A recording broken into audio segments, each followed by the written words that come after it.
میں پناہ مانگتا ہوں اللہ کی شیطان مردود سے۔ شروع کرتا ہوں اللہ کے نام سے جو بڑا مہربان اور نہایت رحم کرنے والا ہے۔ رمیز وائس کے تمام ناظرین کو السلام علیکم۔ گزارش ہے کہ آقا دو جہاں محمد مصطفیٰ صلی اللہ علیہ وآلہ وسلم کی خدمت میں ایک عدد درود ابراہیم کا تحفہ پیش کر دیجئے۔ جزاک اللہ۔ آج کی ویڈیو آپ سب کے لیے انتہائی اہم ہونے والی ہے، جس میں ہم یہ بتائیں گے کہ قربانی کی ابتدا کیسے ہوئی، ایک بوڑھے والد کی اپنے لگتے جگر سے محبت کی لازوال داستان کیا تھی۔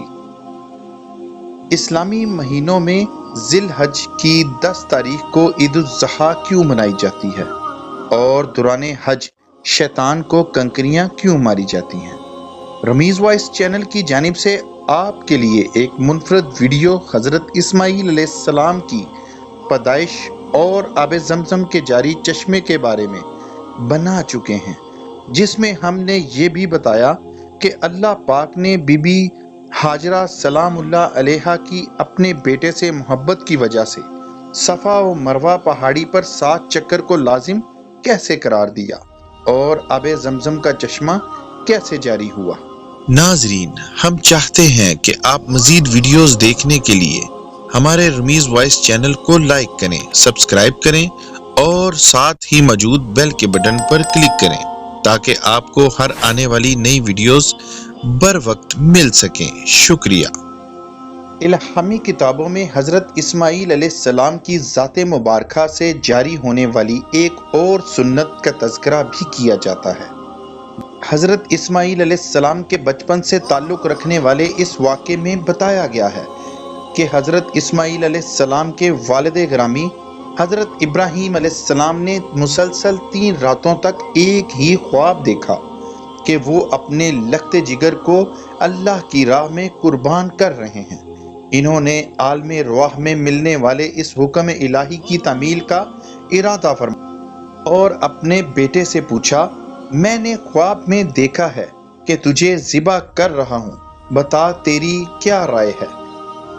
فرما بردار بیٹے نے عرض کیا کہ آپ اللہ کے برگزیدہ بندے اور پیغمبر ہیں، آپ اللہ کے حکم کی تعمیل بجا لائیں، انشاءاللہ مجھے آپ صابر اور شاکر بندوں میں سے پائیں گے۔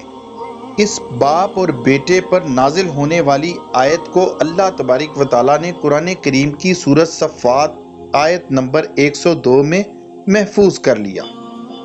مشیت الہی کے تحت اللہ کے یہ دونوں برگزیدہ بندے گھر سے نکل کھڑے ہوئے۔ روایت ہے کہ ابلیس نے ان کے ارادے کو ختم کرنے کے لیے یہ طریقہ اختیار کیا کہ پہلے وہ حضرت ہاجرہ سلام اللہ علیہا کے پاس آیا اور انہیں حضرت اسماعیل علیہ السلام کے ارادے سے آگاہ کیا اور بتایا کہ وہ حضرت اسماعیل علیہ السلام کو ذبح کرنے کے لیے لے جا رہے ہیں۔ بی بی ہاجرہ سلام اللہ علیہا نے فرمایا کہ اسماعیل ہماری اکلوتی اولاد ہے اور بہت دعاؤں کے بعد یہ نعمت اللہ نے ہمیں عطا کی ہے۔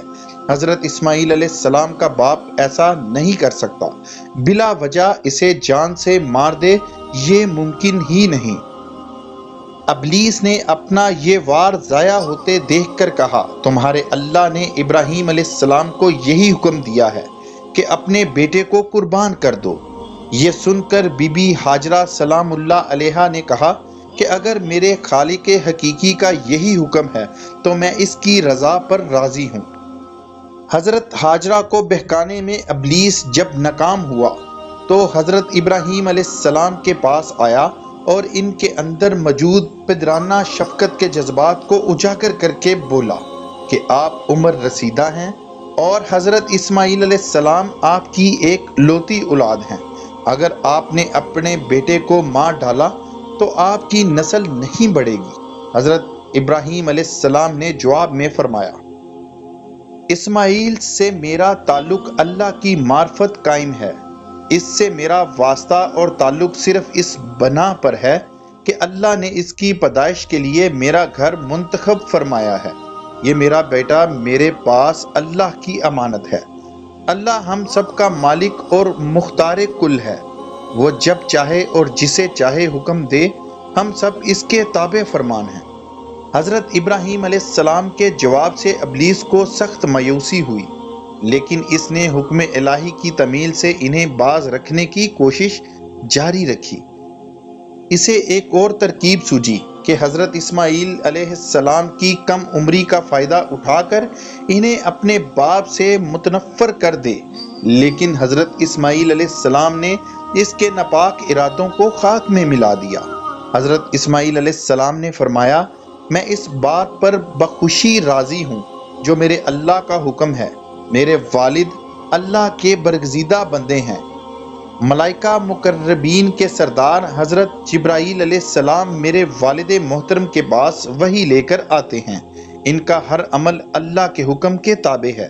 مجھے قربان کر دینے کا حکم انہیں اللہ کریم نے براہ راست خواب میں دکھایا، اور انبیاء اکرام کے خواب ہمیشہ سچے ہوا کرتے ہیں۔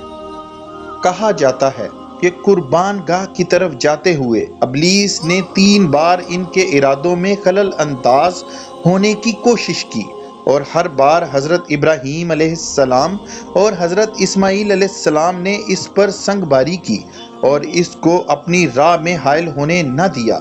یہی وہ سنت ہے جس کو حجاج کرام ہر سال حج کے موقع پر دہراتے ہیں۔ دونوں باپ بیٹے جب اس مقام پر پہنچے جو موجود زمانے میں مینا کہلاتا ہے، تو حضرت ابراہیم علیہ السلام نے حضرت اسماعیل علیہ السلام کو پیشانی کے بل زمین پر لٹا دیا اور گلے پر چھری پھیر دی۔ حضرت ابراہیم علیہ السلام کی تابعداری اور حضرت اسماعیل علیہ السلام کی فرما برداری بارگاہ الہی میں مقبول ہوئی، اور اللہ نے حضرت اسماعیل علیہ السلام کو ذبح ہونے سے بچا لیا۔ ان کی جگہ جس جانور کی قربانی دی گئی، اس سے متعلق روایت میں یہ ہے کہ وہ جنت سے لایا گیا ایک مینڈا تھا۔ یہی وہ عظیم قربانی ہے جس کو تا قیامت امت مسلمہ کے لیے عملی نمونہ بنا دیا۔ یوں قربانی جیسے انمول فریضے کی ابتدا ہوئی۔ ہر سال لاکھوں کروڑوں مسلمان اللہ کی راہ میں اپنے جانوروں کی قربانی کرتے ہیں تاکہ اللہ تعالیٰ کی خوشنودی حاصل کی جا سکے۔ ہم قربانی کے حوالے سے اہم اور معلوماتی ویڈیوز بنائیں گے جس میں یہ بتائیں گے کہ قربانی کن افراد پر فرض ہے اور قربانی کے آداب کیا ہیں۔ جزاک اللہ۔ ہم چاہتے ہیں کہ آپ ہماری چینل ٹیم کی حوصلہ افزائی کریں تاکہ ہم مزید محنت و لگن سے ایسی ویڈیوز بنائیں تاکہ آپ دینی و دنیاوی لحاظ سے ان سے مستفید ہو سکیں۔ اللہ حافظ۔